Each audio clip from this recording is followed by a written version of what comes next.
something good was going to come out of 2020, it's the fact that more people have access to your crafts than ever before. You are not limited by location and time, setting up at the local craft shows or traveling farther to carry all of your stuff, setting up. You aren't limited by word of mouth, selling that way to mom, grandma, and hoping that Aunt Betsy knows somebody that would be interested in your stuff. Now there are so many options, but you do have to navigate the internet if you're going to sell online. If you build it, they will come, usually only works for Kevin Costner. And in the online craft world, when you build it, you need to tell people where it's at. Welcome into episode 7 of the Makerspace. I want to try to help you build it so that when you do, people will come and they will love what you are doing. First, this is one of my favorite words, and it's kind of a trigger word, I guess you could say, in the market world. Some people say niche, some people say niche. It also depends on where you're from in the world. I like to say niche. I know I'm in the Midwest and most of the people around me probably say niche, but I like how it's pronounced as niche. So we're going to go with niche. You can call it however you want to. I actually have a friend who says, even though she is from the South and she lives here in the Midwest, she says schedule, which I know is correct for all of my UK and Australian friends. However, here in the Midwest, I still say schedule. It's not the same as niche. So anyway, just one of those little tidbits of information that you didn't know. Anyway, when it comes to finding your niche, this is actually kind of an important thing when you are doing crafts. And I kind of want you to take into consideration the craft shows that you have done in the past and what that looked like. How did you set it up? How did you set up all of your products? Were you scattered and had a whole lot of stuff and eclectic like me?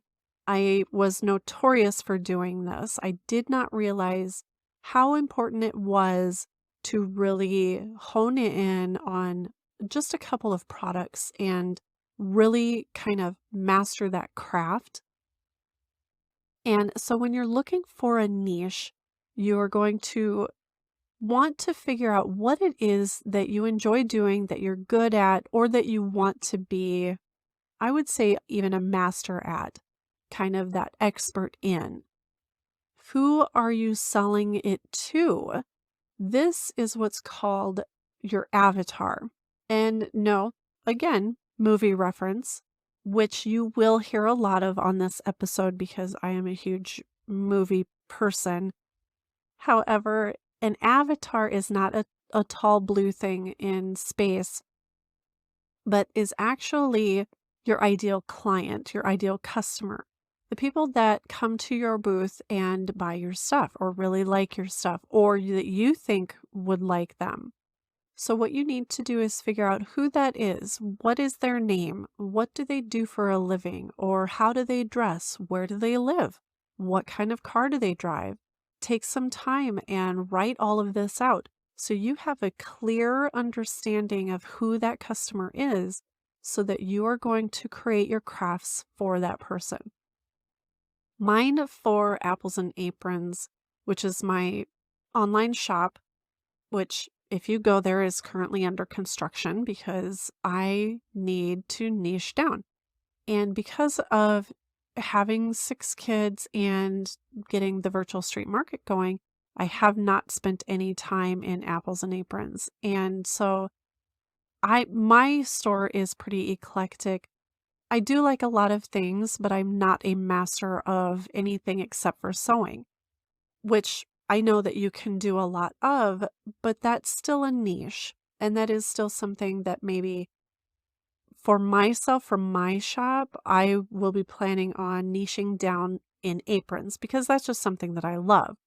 So if I'm going to make a lot of them or make them to order, I want to do something that I enjoy making or having. And so that will be something that I niche down to.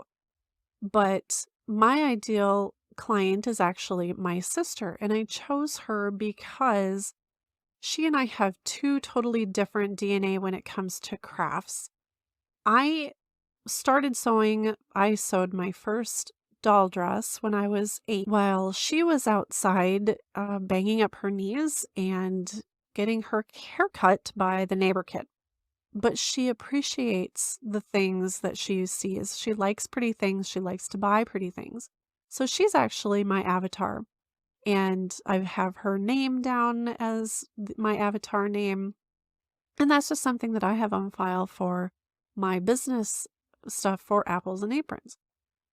Because I know that she is somebody that she has the talent and the ability, but she doesn't want to. And that's fine. That's who I am now selling to, is her. And it's kind of funny. I would say don't make the avatar you. This was another mistake that I made. It's not you. I guarantee it, especially as creatives. I know I have mentioned in a previous episode that I'm not very good at going to craft shows and really buying anything because I usually think, hey, I can make that, or I know somebody who can. And so I am not my ideal client or customer. So I would say that you are probably similar. You probably could make it. You appreciate the price that they have on it, but you also know that you're not going to pay that because, again, you could walk into a Hobby Lobby, buy the stuff, and make it yourself. And so you are not your ideal client. You are not your ideal customer. And I would even say maybe it is your mom, but it's probably not. You have to look and see who have you sold to before, who has bought your stuff before. And if you haven't gotten out there, maybe test the waters, ask some friends, see who's interested in it, what would they change about it, and then go from there. And that's a good way to find your ideal client. Another thing that after you find that niche of what exactly it is that you want to make, and going back to why I would choose aprons, I know that I can sew however I design them, and I can come up with my own patterns, I can come up with my own ideas. And when I'm looking at my brand, which is what you then need to consider after you discover your niche or figure out what that is, you want to pick out the colors. You want to kind of pick out your theme. You want to pick out something that is cohesive and ties everything together. And again, going back to that craft show that we've been at, whether we've gone to shop or we have been vendors, I think everybody can relate to that one vendor who is probably sitting in her chair and she's knitting something, or she's crocheting or embroidery, or she's creating something, which is fine. I absolutely think that at the very least, that's something you can do while you're at a craft show. And I think it's great that people can see your process. But if she's making or crocheting or knitting the 1,000 hot pad along with everything else that she has, and it's not a cohesive table. I know one comes into mind particular of a craft show that I was in one time. I honestly, I never did go to her table because it was so scattered of stuff. And I know she had some cute stuff, but I would say also that it was cheaper. I think it was the easy to make, quick, get it all together. The more I take, the more I can sell, which I do think in some instances that may work. But when you're online, you have a lot of the cheaper end of the spectrum in your shop that is not going to bring in, and you're going to be exhausted because you're going to have to make a lot of those to, instead of having higher priced items. So let's say you're making jewelry and you make beautiful jewelry. I would honestly suggest kind of taking some time and making some higher end. Not so much, spending more time doing it, but using higher end quality pieces so that you aren't always making those low end pieces and so many of them, because you're going to have to make more of those. And I have been guilty doing this too when, you're wanting to take as much stuff as you can. But honestly, if you stop to think about it, where are the markets, or I'm sorry, where are the booths that people spend the most time or kind of venture to or would miss them when they're gone? Let's think about those. I was at a craft show recently that there was one vendor and she just did tie-dye. That's all she did. And you can tell that was in her branding. It was in her booth. It was in her awning. It was in her table cover. It's on her business cards. In fact, I believe it's in the name. It's Starshine Tie-Dye. And I'll have a link for it here at the end so you can see. We just had a lot of fun talking about the process. She explained, the differences between tie-dye. I didn't know there was a difference between different tie-dyes. There's some that use ice. That was really interesting, but she has mastered that. She did not have crocheted hot pads, and she did not have flea market items, and she did not have jewelry. She focuses on tie-dye clothes. And even specific to that, she only focuses on tie-dye tops, if I remember correctly. So another one that I had a lot of fun going to was the Steampunk Barnyard. And that one just spoke to me because I like steampunk stuff. But she makes steampunk themed, mostly jewelry, but other pieces, kind of art pieces. And I knew exactly what her brand was. When I walked in, it was very industrial. She had the displays were authentic to the time period that she was creating for. And so she had found her niche and her brand. So when you are planning your brand and your site or your boutique online, you want to come up with the colors that kind of mirror your crafts, your creativeness.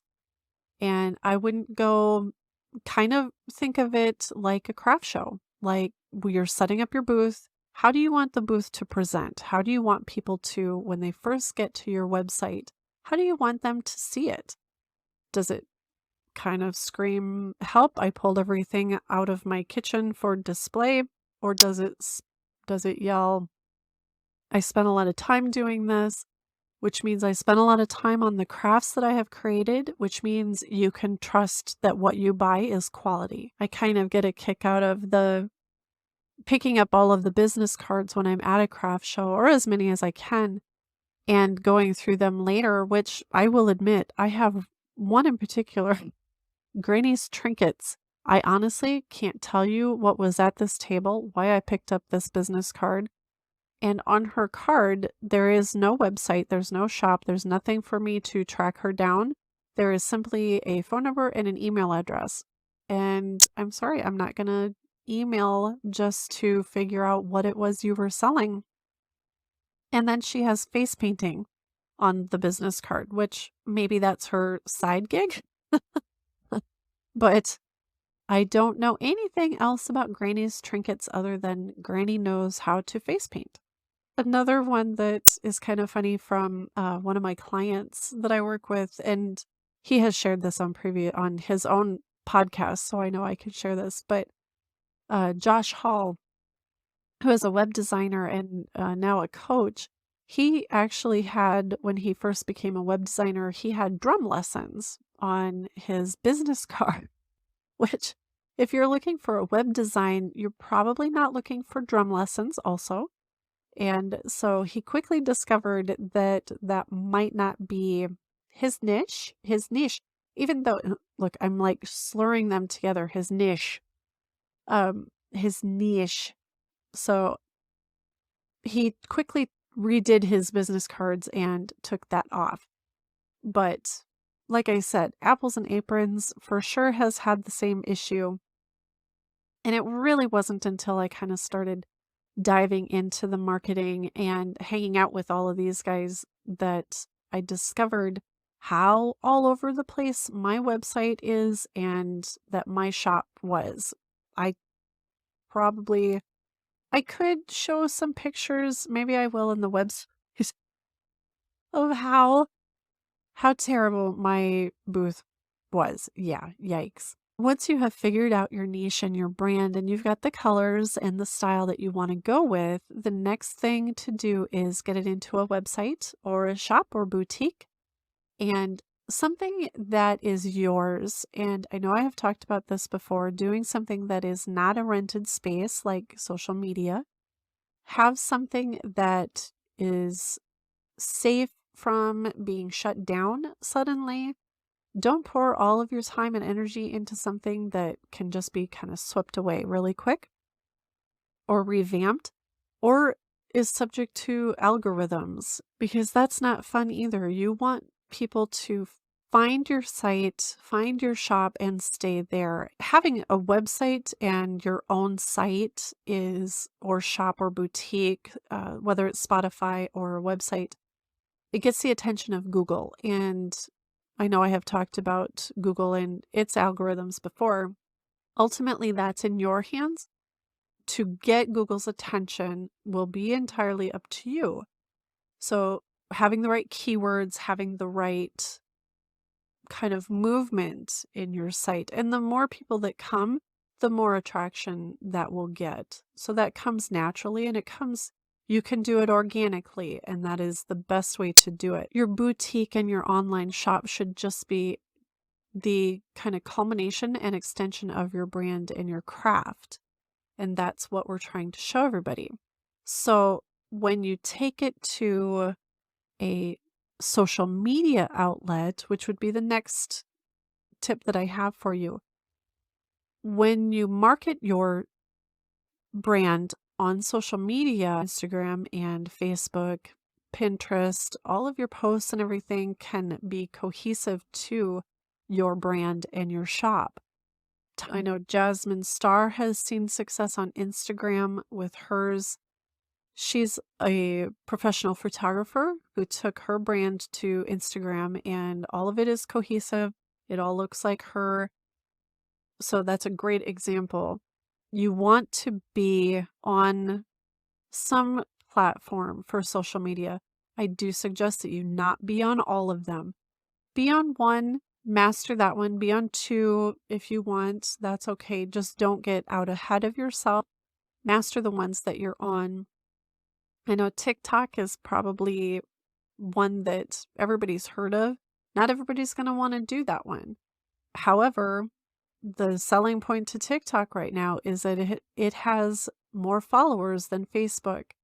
They're not going away anytime soon, so you might as well utilize it. Tell people this is how you're going to tell people where your shop is, where your boutique is, and to get attention. There is also another one called Twitch, and this one is good for some crafters that I follow on Twitch. I'm not on there a whole lot, and I don't know a lot about the platform, but it is a place where you can go and kind of show your process, whether it's just you doing the crochet, doing the jewelry, doing the sewing, doing the painting, whatever it is.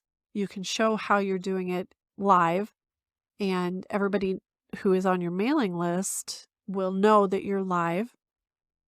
Those people who follow you have to put in their email, and so they will know when you're there and when you're on. And there's a lot of people that use it for gaming, but a lot of crafters use it to show how their process is. Which brings me to my next point of developing an email list. When you're trying to build an online business, this is actually a very important key component to that business. When you start getting people attracted to your brand, you want to keep them focused, keep you top of mind to them. I would even start out by asking 10 people. This is an exercise that I have learned, done myself. Now I'm passing on.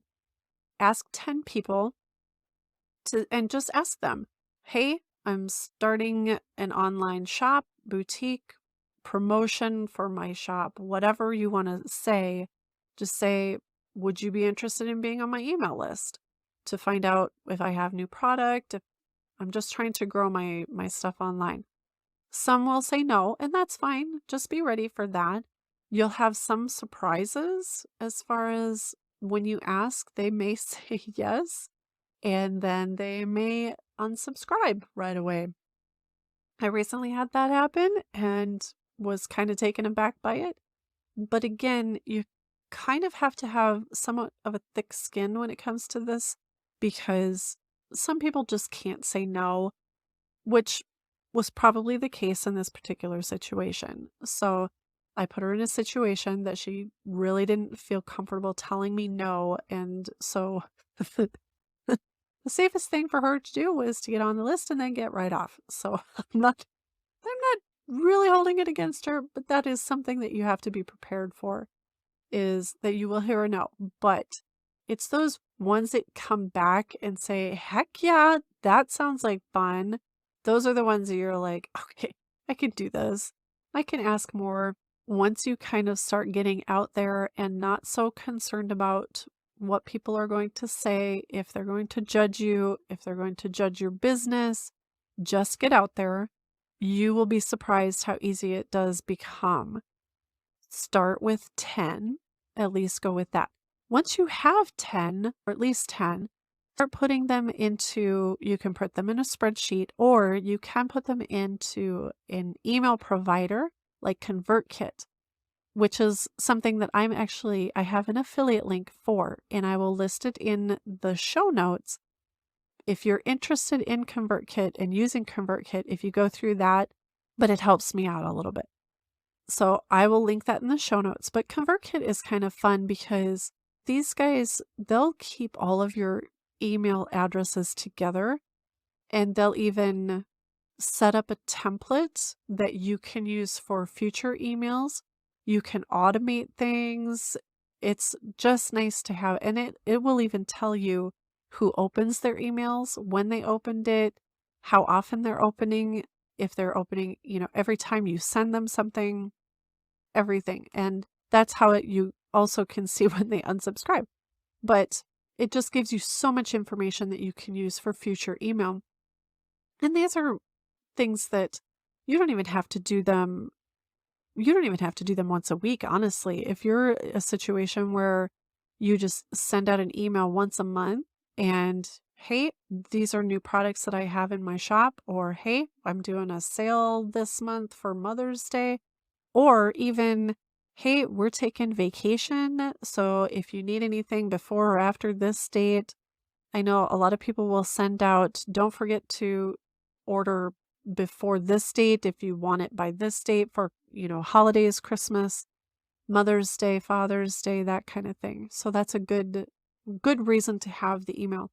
Plus, if these are people that are interested in your product, at some point you're probably going to get sales out of them. So that's a good thing to know too, and that's also a good driving force for getting those email addresses. It does kind of snowball from there. I used to sell Avon. This has been a long time ago. But the gal that I was kind of under, I would help her at these craft shows. She would set up and she would have a drawing, or she would have something that she was giving away or some sort of prize, and she would do it in exchange for people's phone numbers. And if they were interested in having a party, or if they were interested in selling Avon. And I think that's such a brilliant marketing tactic that we can use now. When people go to your shop, your boutique, your website, whatever, have something there that says, hey, would you be interested in receiving future emails? If so, leave me your email address. Easy peasy. You can even make it into a contest if you want. I know one gal that she kind of built her Facebook group by offering a $10 Amazon card, which actually I won one time. So stuff like that is kind of fun to get people involved and kind of get that email in exchange for the prize. Or even if it's like a questionnaire setup, wondering, what kind of product are you looking for? Are you looking for personalization? Ask them a question. All they have to do is answer that one or two questions, give you their email address. Bam. You put it into ConvertKit, you have a list. So that is one of the key players of building your online business. The next thing I would say is once you have made a sale, after that sale, you still have a customer. That is now somebody who has given you money for your product, that they like your stuff so much that you need to, first of all, make sure you get their email when they make their purchase so that you can follow up with them. And first, you want to be appreciative. You want to send out that thank you, either put the note in the package when you send it or send them an email. I would even suggest doing a video email if you can, even like a personalized, quick little, doesn't have to be fancy. Just say, hey, so and so, I appreciate so much. And you can even send it later when they've had it, maybe after a couple of weeks, and say, I really appreciate you, purchasing it. Let me know if there's anything else that I can help you with, and go from there. But that will make a huge impact. Like, who does that? Like, does Target ever get a hold of you when you buy something? No, they don't. So when you're making handmade items, one-of-a-kind items, you want to kind of give them that personal touch, because they're going to remember that and they're going to come back and they're going to tell other people. My last tip to kind of get out there and get your products known and seen is virtual craft shows. This is the very purpose that I created Virtual Street Market. At the time of this release, we will be planning a Christmas show for the first part of December.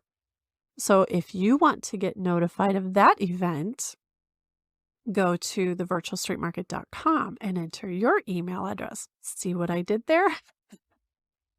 If you would like to participate or shop it, or you know anybody who would, just fill out the form and let me know, or tell them where to go and they can get that information for the future.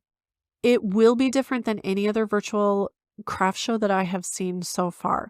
I've done a lot of research with this.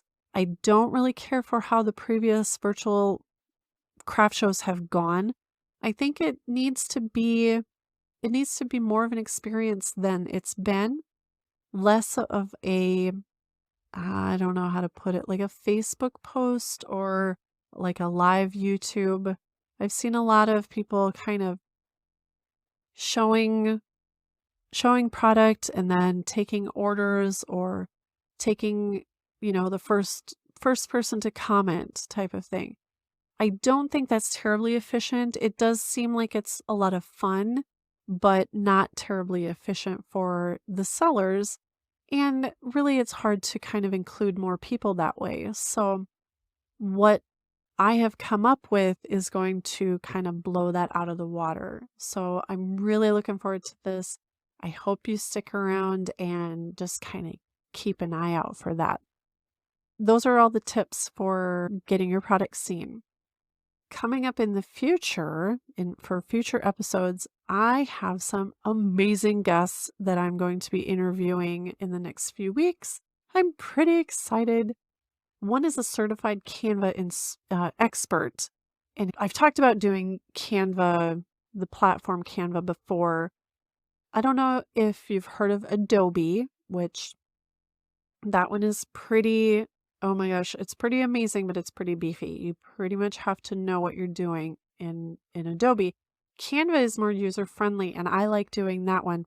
I've done so much stuff in Canva. I really enjoy it. You can do a lot of your branding, a lot of the posts and stuff that you want to tie in with your shop or your boutique can be done in Canva, and then just posted into your platforms. So that's going to be exciting. We have a time organizer to come on because I am not in control of my time. I would need somebody to come along and help me organize that. So she's going to be fun to talk to.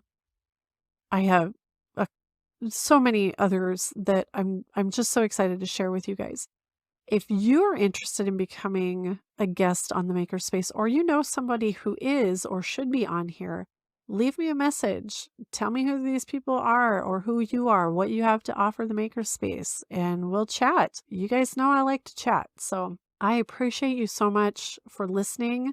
I hope you guys have a great week, and we will see you next time. Thank you for joining me on the Makerspace podcast. For a full transcription of this episode and any links mentioned, go to thevirtualstreetmarket.com, where all of the podcasts are available.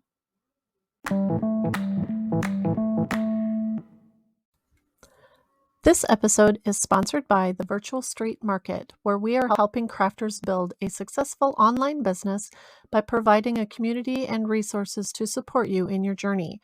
With a private community created on circle.so, we are able to keep out trolls and control the environment. Sign up today for a 14-day trial of the Makerspace community when you go to thevirtualstreetmarket.com.